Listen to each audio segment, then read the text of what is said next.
We are in our Blessed Life series, and tonight we are going to be going straight to the core of the whole thing. But just so that you know really what it is, if you're just joining us, this is your first time with us in a little while, we are in a series right now called The Blessed Life. And I know that kind of the back screen looks a little bit like the righteous gemstones. You know, it's like, oh, blessed life. This is all about just kind of like get rich quick kind of Christian scheme. But can I encourage you that as we've been journeying through this, we're discovering that being and learning to live a blessed life is so much more than just a full bank balance.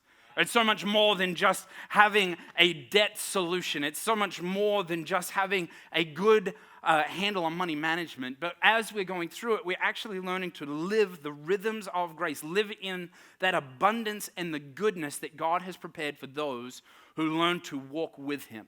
And as we learn to do that, as we learn to put our trust and faith and our heart in step, in time with Him, we actually begin to discover that the goodness of God far surpasses just the goodness that we can experience here on earth. In fact, you can even be golden financially, but how many people know this? You can even be golden financially. You can have your debt paid. You can have finally paid off your HECS debt.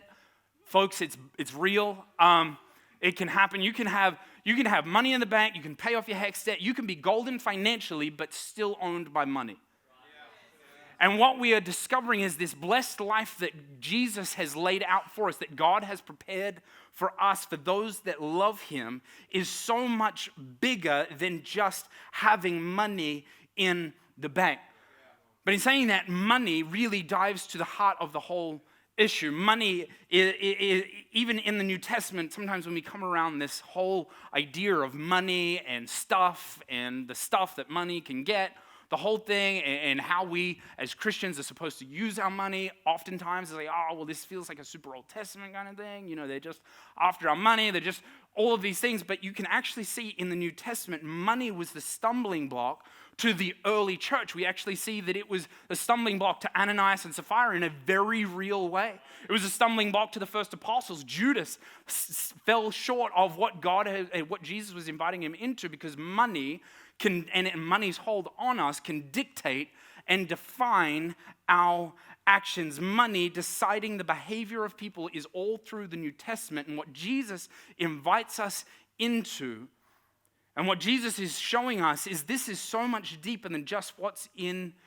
your hand. The blessed life is a matter of what is in your heart. It's an issue of the heart. And so if you are here and you are not a Christian, you're not a Jesus follower, this isn't really your thing, you just decided to try church out, can I encourage you tonight? Please don't think that we are trying to get anything from you. If you're not a Christian here, I'm not trying to get you to do things you don't want to do. You're your own boss. You have free agency. You're in charge of you. I'm not trying to get you to do anything you don't want to do. But what I imagine is if you're at church, you might be interested in what Jesus has to say about money. And could I even take that a step further? I think that you should be interested in what Jesus has to say about money. But if you are a Christian, can I encourage you, you've already signed on. The answer is yes. The question now is, what do we have to do next? You know, when it comes to being a Jesus follower, the answer to Jesus is yes. The question is, Lord, what are you asking me to do next? And so as we journey through this blessed life, we're really focusing in on the words of Jesus and learning to live according to the pattern that He puts out for us, knowing that this is so much more than just what's in our hand. It's a matter of what's in our heart. And as we do that, I believe that God is going to unlock something in us that takes us far beyond just material wealth. Can I encourage you that God has a great plan for you? God, and can I encourage you even further that God doesn't need your money? That Jesus isn't there in heaven sitting at the right hand of the Father right now saying, God, I hope the offering is good. Not because, we're running out of gold, the cattle on 1,000 hills, there's a food shortage. Like, Jesus isn't looking down from heaven worried about getting our money because Jesus doesn't want something from you. He wants something for you as it relates to money. And can I take that a step further? We don't want something from you. We want something for you when it comes to your relationship with money, because we know this, that our relationship with money determines so much of our life. In fact, Alexander Dumas, who was a writer of the Three Musketeers, etc., he said this: esteem money neither more nor less than it deserves. It is a good servant and a bad master. And so as we go through this tonight, what I really want to talk to you about is how do we learn to navigate our relationship with money, because it is a good servant, but it is a bad master. And you know this, you've experienced this, that money is a good servant, but a bad master. You know this, really, truly, by the answer that you are about to give to this question. What's the dumbest thing you've ever done for money? I'm not asking what's like the worst thing, what's the darkest. I'm saying, what's the dumbest thing you've ever done for money? Just take a moment, think that through. How many people know about the Sizzler smoothie? Yeah, it's starting to clue in for you for a second. The Sizzler smoothie, let me take you back to a golden age. 2006, Sizzler, before the rat poisoning incident of Toowong, before the sketchy ibis meat situation of Hanachi, back when we really trusted buffets. The Sizzler smoothie was a mythical beast that existed within all young circles. It was this idea that, yes, the beverage bar is open, but there's so much more than can fit in a cup than simply just the on-tap soda. Right? We've all experienced this. We've all seen Sizzler. We all love Sizzler. We all love the things involved in Sizzler, so why not put them all into the one drink? Just mix it all together. You've got the bacon bits. How many people love bacon bits? Get the cheesy bread, stuff it in there. We've got the dessert bar. We've got the soda. We've got the whole thing. And then we've got that one kid that is like, dare me to do it for $10. And you're like, bro, no one was offering that. Feels like you just want to drink the drink. But I fell victim to the Sizzler smoothie, and I got to be honest, I felt ill for I went to bed with that taste in my mouth. I woke up with that taste in my mouth. No matter what I could do, I could not run away from the taste of the Sizzler smoothie. We all do dumb things, really just bizarre things to get money. Right? We've all experienced that thing. Maybe there was just that one challenge. I asked Bree this yesterday. I said, Bree, what's the dumbest thing you've ever done for money? Because she is extremely wise and calm and just thoughtful in everything. But she licked the entire length of a school table for $2. What's the dumbest thing you've ever done for money? We've all done something incredibly bizarre for money. Why is that? Everybody's just thinking so ill of you right now. Or people just feeling ill because of you right now. But why do we do it? Because we do weird things. Our desire to get money, have money, and spend money determines so much of our actions. Money and what money promises to us sets us up for actions that are less than our best. We've all experienced this. We've all done something bizarre. Why? Because money and what money promises to us can determine so much of our activity. Pastor Blake last week, he preached this message and he kind of began to roll out these promises that money makes. The idea of money can secure for us our joy, our peace, our purpose. Money can promise joy. It says that if you can accumulate enough of me, you can have the good life. It promises peace, that if only I had more, I would have less worries. Money.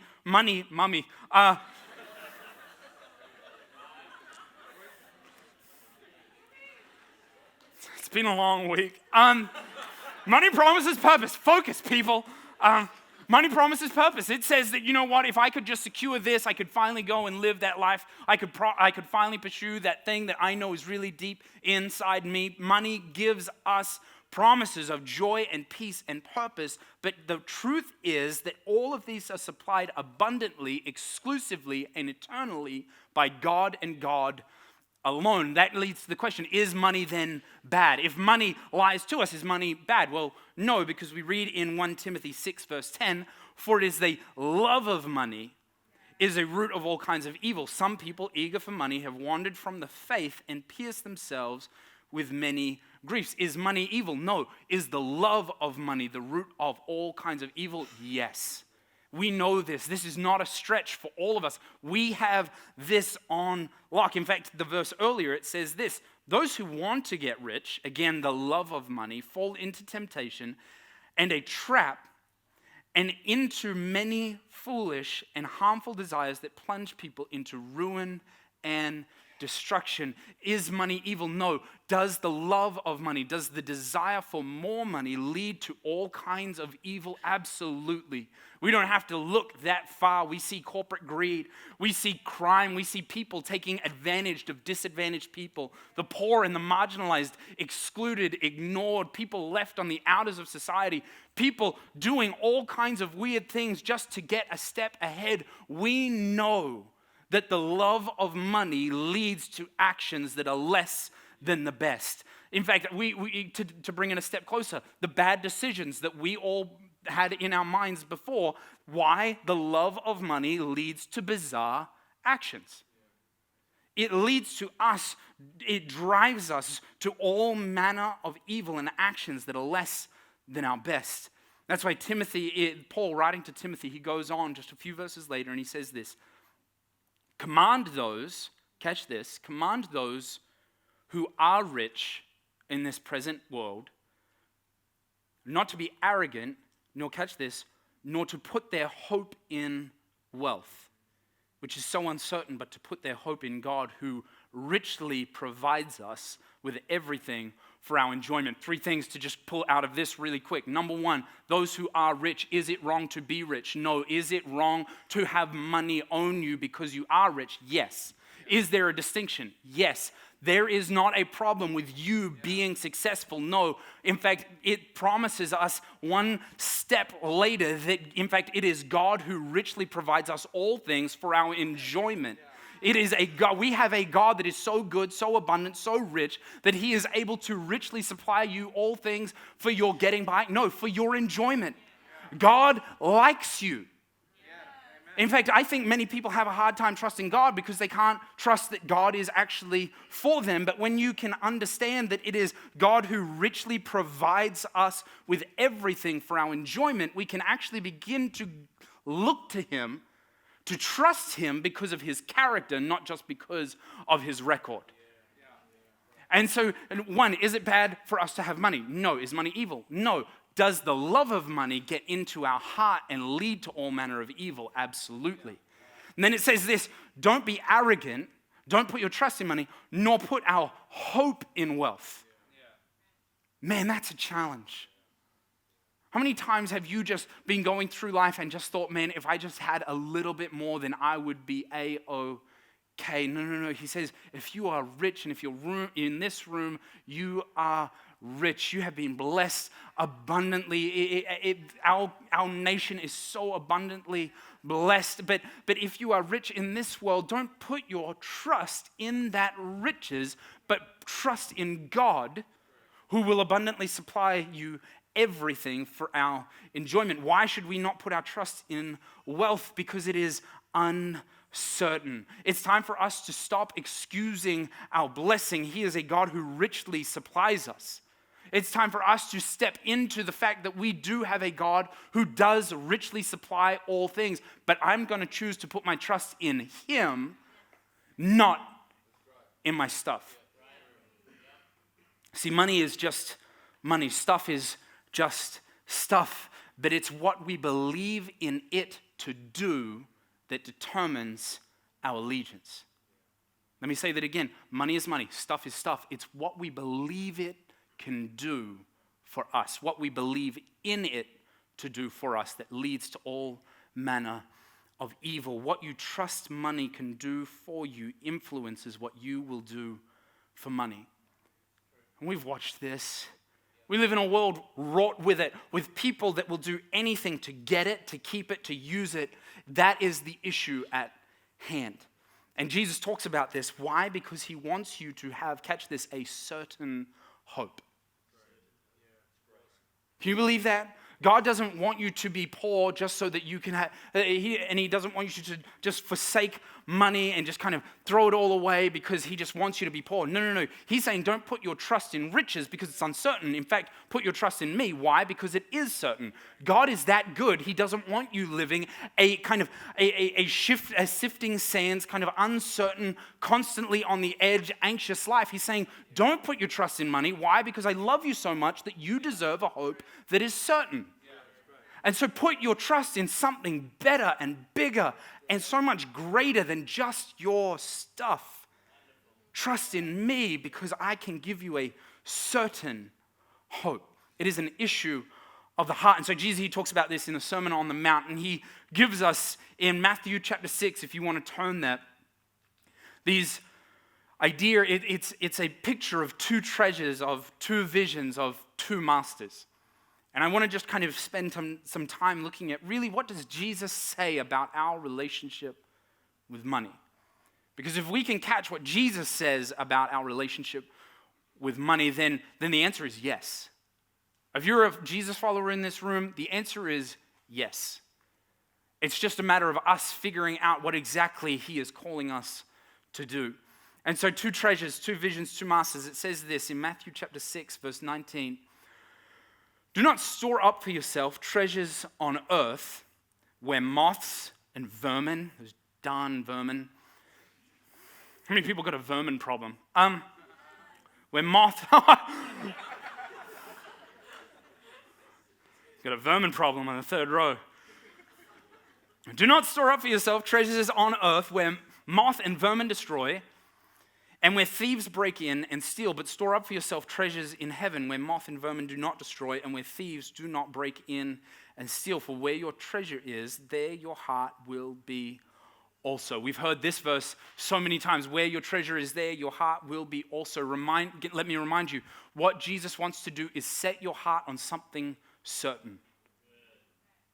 And so he says, look, there is two different kinds of treasures, two different places that you can set your treasure, and that will determine the durability of what it is that your heart is set upon. Don't store up for yourself treasures where here on earth, where moth, other versions say where moth and rust destroy. It is a picture of life and of time, and where thieves, where others break in. The reality is, no matter how much you have, life, time, and people will consume what you have. Regardless of how well you are doing, time, life, and people will consume what you have. Whether it's you or whether it's people from the outside, something will always come to consume what it is you have. And the reality is we all have some treasure, whether it is transient here or it is eternal there. It is that thing that has primary value. What Jesus is not saying is he is not forbidding us to have treasure. He is encouraging us to put our treasure somewhere certain. And so he says, you see here that what Jesus forbids his followers to have is the selfish accumulation of stuff. He's not saying don't have stuff. He's saying don't have a selfish accumulation of stuff. Don't lay up for yourselves treasures on earth. This speaking of extravagant and luxurious living, a hard-heartedness that doesn't feel the need of the world around us, a foolish fantasy that our lives consist in just an abundance of possessions, and materialism, which, as John Stott puts us, tethers our hearts to earth. Why? Because moth, rust, thieves, life, time, others will consume, will eat away the things that you have tethered your hope to. Why is Jesus encouraging us to find a better place to store it? Not because he wants our stuff, but because he wants our hope to be certain. Can I encourage you, as we talk about money, remind yourself that God is better than you expect. And the reason that he wants to talk about money is not because he wants your stuff, it's because he wants something for you. He wants you to have a healthy relationship with money that is so much better than just a little stockpile of stuff in the here and now that will invariably, with life and time and others, be consumed and eaten away. Where your treasure is, there your heart will be also. And if you have a heart set on sifting sands, you will have a heart that is anxious. You will have a heart that is selfish. You will have a heart that is greedy. You will live with the assumption that everything is for your own consumption. And if Jesus can talk to us tonight, can talk to you Tonight, he is saying, would you change where your primary value is set? Because there is a more certain hope for you to have. Where your treasure is, there your heart will be also. My question to you tonight is, where is your heart? Where is your heart set? He goes on. He says, the eye is the lamp to the body. If your eyes are healthy, the whole body will be full of light. But if your eyes are unhealthy, your whole body will be full of darkness. If then the light within you is darkness, how great is that darkness? If the first talks of the durability, this talks of our ability to navigate in the here and the now. If our gaze, the idea of setting our heart and fixing our gaze are synonymous in Scripture. Where we fix our eyes and where we set our heart, they're one and the same. And so if we fix our heart on a life that is simply just set on treasures in the here and now, he says, we will be blinded by stuff. We will be blinded by just trying to get by. If we will fix our heart and set our gaze upon him, it will determine how we get through life. It will determine the needs that we see and we don't see. And it will be determined by our relationship with money. Notice again that he says that this is in you.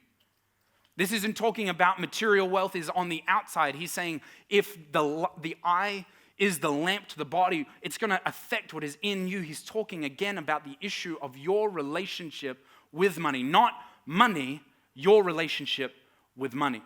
Sometimes I think we love to just blame money, blame wealth, blame everything else on the outside because it excludes us from personal responsibility. But Jesus is saying, no. This whole thing is a matter of your heart, that you have to take responsibility for your relationship with stuff. This is not primarily just an issue with money. He goes on and he says, for no one can serve two masters. Either you will hate the one and love the other, or you will be devoted to the one and despise the other. You cannot serve both God and the devil. No. Can't serve both God and yourself. No. God and evil. No. God and the right wing. No. God and the left wing. No. You cannot serve both God and money. You cannot. How many people wish that said, you cannot easily serve?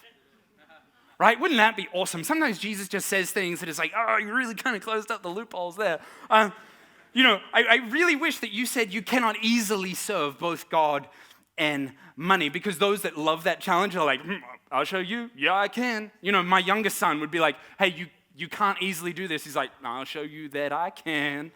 How many people are those people that it's just like when somebody says you can't, you're like, well, there's some wiggle room there. I'll show you that I can. How many people just love proving people wrong? You're going to have a hard time with this one because I'm kidding. Or maybe you read this and it's like you can't serve two masters and you think, well, that's not true because I have two bosses. I work two jobs. I have two uplines. I have two people that manage me. I have a mom and a boss. I have a wife and a boss. I can serve two masters. You sit there and you think, well, I can work for two people, but he is not talking about you can't work for two people. He's saying that you can't have two masters. He's talking about ownership, not working for it. Jesus is saying you cannot serve two masters. The language there, it speaks of a sheer impossibility. You simply cannot. Not can't easily, not will have a hard time to it. You cannot serve two masters. Money and God, they are set on opposite sides of the scale. You will have to choose one of them. As McNeely, a Bible theologian, puts it, man can work for two employers, but no slave can be the property of two owners. He goes on and he says, single ownership and full-time service are the essence of slavery. Paul puts it this way in Romans. He talks of you're going to be either a slave to sin or a slave to righteousness. He's saying that one thing is going to own you or the other is going to own you. And can I tell you that being a slave to righteousness, being owned to right standing with God, is a better place to be owned. Sometimes we hate the idea of biblical slavery I don't want to be a slave to anything. But can I tell you, being a slave, being owned, put in a box with life and goodness and abundant mercy and life and healing and the constant peace that you have in God, I'm owned by that. That's a good thing. That's like, you know what? You can either be a slave to health or a slave to unhealth. Being a slave to health means that there are things that you have to say no to in order to experience the goodness and the fullness of the thing there, or you can just let go of all discipline, all of that stuff, but you will have to suffer the consequences of the thing that you have tied your life to. The reality is, being a slave to sin or a slave to righteousness, there are things that own you. And Jesus, when it comes to what is the primary contest for your heart's allegiance, it is with God or it's with money.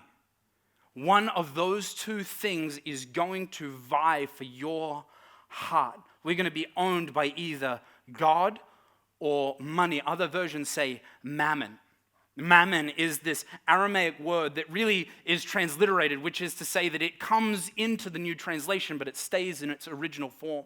And the reason that many Bible translators keep it as mammon is because it really brings with it so much more than just the idea of money. It brings with it this picture of riches, of wealth, but more than that, it even brings with it this imagery, the symbology of kind of Assyrian gods that would be set up, erected as ways in which you can, if you devote yourself to that thing, it will give back to you riches and wealth in this present age. To take it even further back, it actually has its roots in Babylon, and further back, the Tower of Babel, which effectively was man's attempt to say, I can have absolute autonomy from God. What Jesus is saying, you can either serve God or you can serve the idea that you can be autonomous from him. Because mammon, the idea of mammon is this idea that with enough stuff, you can secure for yourself that future that only God can provide for you. That mammon, this spirit, this idea of mammon is this picture that really I can get enough. I can secure for myself an independence and autonomy from God. See, I'm either going to be a slave to sin, a slave to righteousness, but with enough money, I can be a slave to no one. But Jesus says, no. Even if you think you can get enough, that stuff is going to own you. And mammon speaks to us, it tells us, it comes to us, and it's money and the promise of what money can do for us, and it speaks into our lives, and it says that, you know what, with enough, you can be you.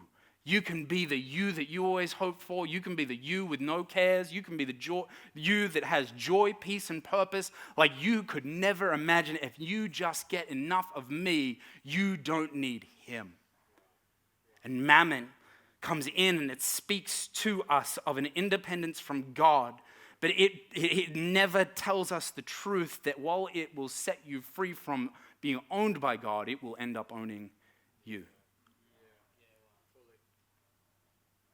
And it says that, you know what, the first occurrence, it comes and it says, you know what, you will not be able to serve both God and me. In the Sermon on the Mount, Jesus says you cannot serve both God and mammon. He meant that no one can be a slave to God and worldly wealth at the same time, because the undivided concentration of the mind to money, getting money, keeping, and money using is incompatible with wholehearted devotion to God and his service. Why? Because it's an issue of worship and it's an issue of trust.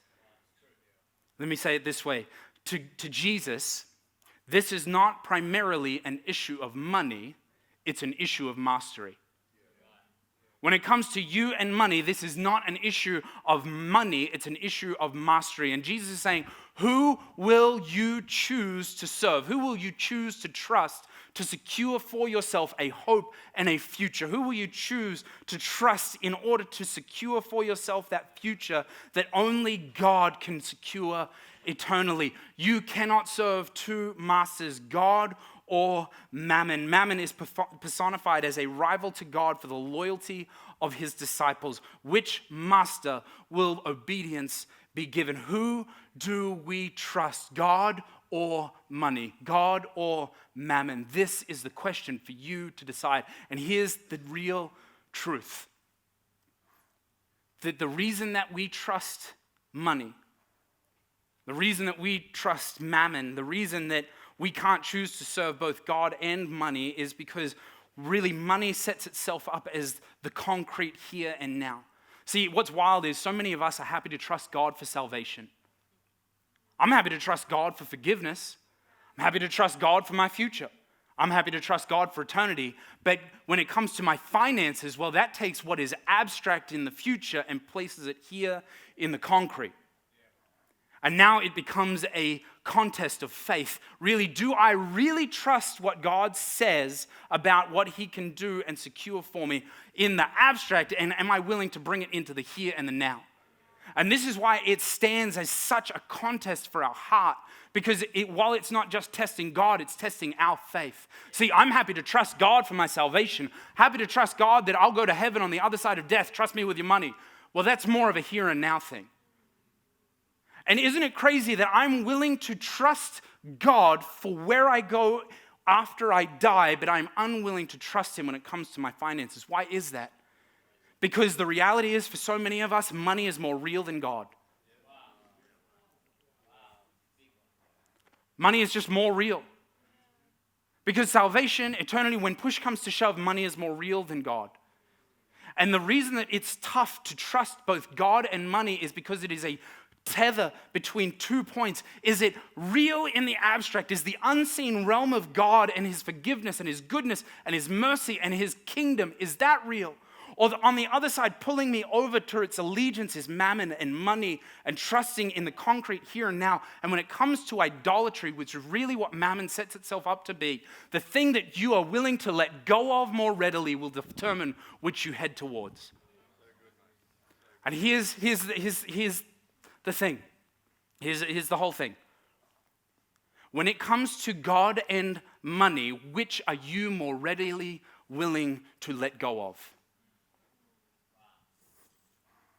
That's the question. And I got to be honest, when I review my life, when I review my week, sometimes there are moments that it is hard for me to comprehend which I'm more willing to let go of, which is why when it comes to really setting ourselves up to following Jesus, generosity, tithing sets itself up as an act of war against mammon. Why? Because it sets me up to say, whilst these two things are vying for my heart, when I'm more willing to let go of my stuff, I'm determining that I'm pulling towards the one who loves me. But when it comes to God and money, when it comes to looking at the lotto, when it comes to looking at the idea of being set for life, well, have you ever looked at a briefcase on a movie and it's like there's $1 million in that briefcase, and you've ever had that conversation, with your spouse or with a buddy, and you're like, what would you do, to get that?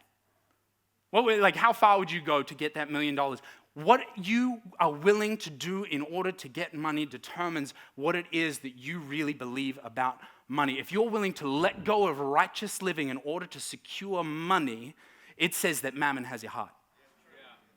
But when we set ourselves up to live a generous life, we're willing to let go of our stuff, we are pulled towards the one that can secure our future, a certain future. And can I encourage you to just, whilst money and whilst stuff is not inherently evil, what it does to our soul is it can sometimes smother, just like that rich young ruler, it can smother the emergence, it can smother what the kingdom is trying to be birthed in you. Why? Because we have such a hold of it without realizing that it has a hold on us. We can't be a slave to both God and money. The one that we're more willing to let go of will determine the one that we're willing to serve.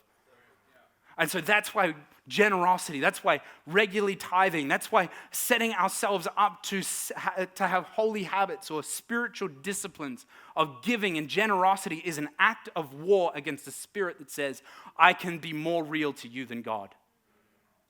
Saying, you know what, I'm willing to let go of my money. I'm willing to let go of what it is that's in my hand because it's not in my heart.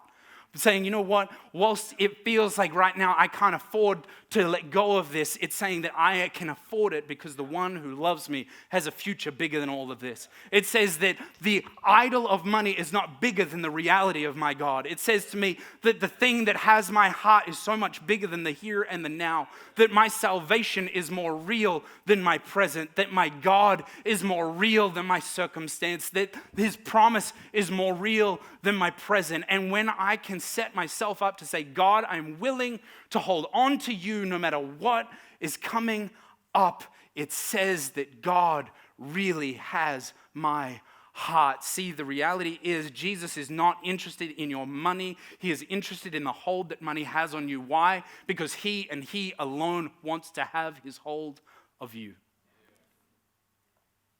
Jesus talks about it. Not only should we just serve God and trust God because he created and redeemed us, but because he loves us. And we know this to be true, that love wants, wills, and acts in accordance to what is best for the person of its desire. And the blessings far exceed what we can secure for ourselves. Can I encourage you that trusting God in the area of your finance is not a promise of not experiencing abundance in this present age. In fact, Jesus says that whatever you let go of for my sake, you will not only receive 10, 100 times over in the future life, you will receive it here in the present. When we can say, God, you know what? I'm choosing to step into your economy, not just the current economy, but I'm willing to step into the economy of the kingdom and say, I'm going to set my life up according to what you say, according to your rule and reign in my heart. Can I encourage you that he wants to have ownership of us? Why? Because he can do it so much better than you can. He can secure your future so much better than you can. What he can do with 90, what he can do with 95, what he can do with 97% of what you have is so much more than you could ever do with 100, 110, 120%. Why? Because he is more real than the present. And he says this, do not worry, saying, what shall we eat, what shall we drink, and what shall we wear? For the pagans run around after these things, and your heavenly Father knows that you need them. But seek first his kingdom and his righteousness, and all these things will be given to you as well. Can I encourage you, when we seek first, when none of the promises of money, when no actions to get, keep, or spend money are going to lead us into places of unrighteous living, but when we seek first his righteousness, when we seek first his generosity, when we seek first caring for the poor, when we seek first taking care of the needs of those in our community, all this will be given as well. So tonight, as we come to a close, and really we've gone to kind of the heart of the matter, words. My question for you is this, simply, which are you more willing to hold on to when push comes to shove?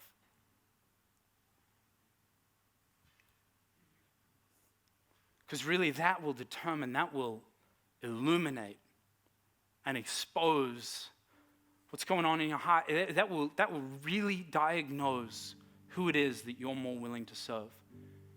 But can I encourage you tonight that there's probably a tension in your heart that's saying, you know what, I get that there is a God that promises this, but there are also very real needs in the here and now. But can I tell you this, that the God that you serve, the one who calls you,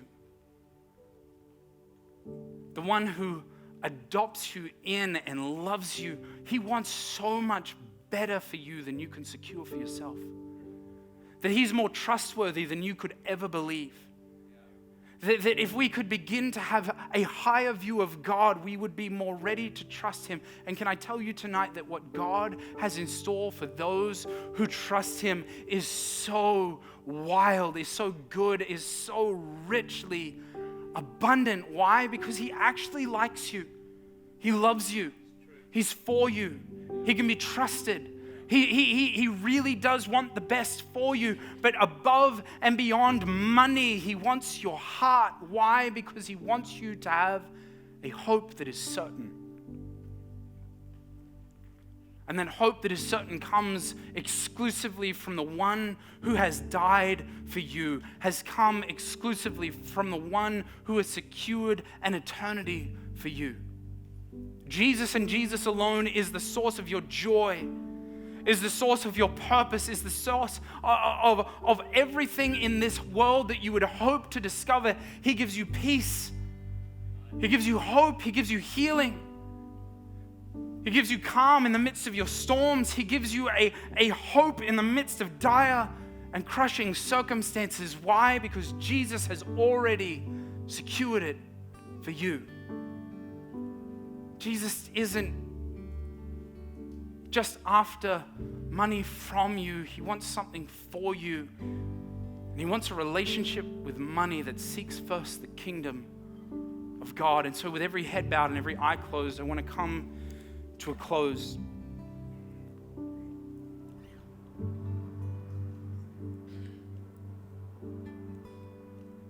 And just if you're in this room and you're a believer already, I want you to just open your hands up. And I just want to pray a prayer with you that really I think is at the heart of the issue. It's 4 words. I want you to make this your prayer tonight. I want you to make it your prayer during the week. It's very simply this. Just open your hands and say, Jesus. Come on, right across this room. Would we say it? Jesus, I trust you. Jesus, I trust you. Father, as we begin to go about our week, Father, as we have come to the end of our time coming around your word, I pray, Lord, that you would do something in our hearts that more readily releases our grip on our stuff so that we can more readily hold on to you. Jesus, I pray that you would help us trust you. Pray that we would worship you. I pray that we would put our faith in you more than money. And Father, I pray that as we do that, something would be unlocked in our faith. Father, as we move from just an abstract faith in the future to a concrete faith in the here and now, as we say, God, I not only trust you for then, but I trust you for now. I believe that God is going to unlock supernatural gifts and wonders and signs and miracles are going to begin to operate in our midst. Why? Because we're choosing to trust God in the concrete, not just in the abstract. That our faith would be brought into the present. Why? Because we are more ready to trust Him now than trust our money now. God, I pray that you would help loosen our grip on our stuff, knowing that you truly own it all. Father, even if I should gain everything but not have you, I know that I have really nothing at all. Father, I pray that we would grow to have a higher view of you. That you would overwhelm us with the reality of just how good you are. Lord, that you would overwhelm us with the truth of just how great the plans you have for us truly are. Not to live small lives, but living such blessed, abundant lives that we can be a blessing to the world around us, but not being owned by money. My prayer is that if money wouldn't have your heart, you would have it in your hand. But Jesus, we give you our trust, our affection, our worship, our obedience. With every head bowed and every eye closed, I want to give every person in this room an opportunity. If you are not a Jesus follower, if you've never said, you know what, I'm going to choose to put my trust in something more certain, put my hope in something more concrete. If you're here and if you're honest, the reality is it feels like every day that hope of a future, that hope of just peace and purpose and joy in the present seems so elusive. Because if you're honest, it's all been on you or what you have or what you own or your ability to get more. It's all come down to how well can I take care of myself? Friend, can I tell you that there is a God that wants to take care of you now and forevermore. He wants to give you a hope that is far better than just for a moment here and now, but a hope that is eternal, a hope that is secure. If you've never put your hope in Jesus, I want to give you that opportunity right now, right across this room, to say, Ryan, I've been trying to get by with me being the king of my life, but I'm choosing to put my trust and hope in Jesus. I need to take this moment right now to say, Father, forgive me for being the king of my life. I choose to make you that king. If that's you right across this room, I'm going to give you the opportunity on the count of 3 to just raise your hand. I'm going to pray for you. We're going to celebrate. then we're going to go out believing that God would bless you abundantly even as you go tonight. On the count of 3, right across this room, if tonight is your night to put your trust in Jesus, would you just raise your hand? 1, 2, 3, right across this room. If that's you, if that's you online even, would you just raise your hand? We got team looking around. Tonight is your night. Amazing. Guys up on the side here, you know what? Jesus has a great plan and a future for you. Something so much better than you could ever do for yourself. He has secured for you forgiveness and adoption. He's secured for you a love that you would just never be able to wrap your head around. People up on the side making that decision. If there's anybody else across this room that's saying, you know what, Ryan, tonight is my night to say yes to Jesus. Would you just place your hand on your heart if that's you tonight? We're going to pray this prayer and then we're going to finish up. Jesus, just make this prayer your own. Jesus, tonight, I put my trust in you. I stop trusting myself and I trust you. Forgive me. Tonight, I put my hope, my future, and my present in your hands. In Jesus' name, amen. Amen. Amen.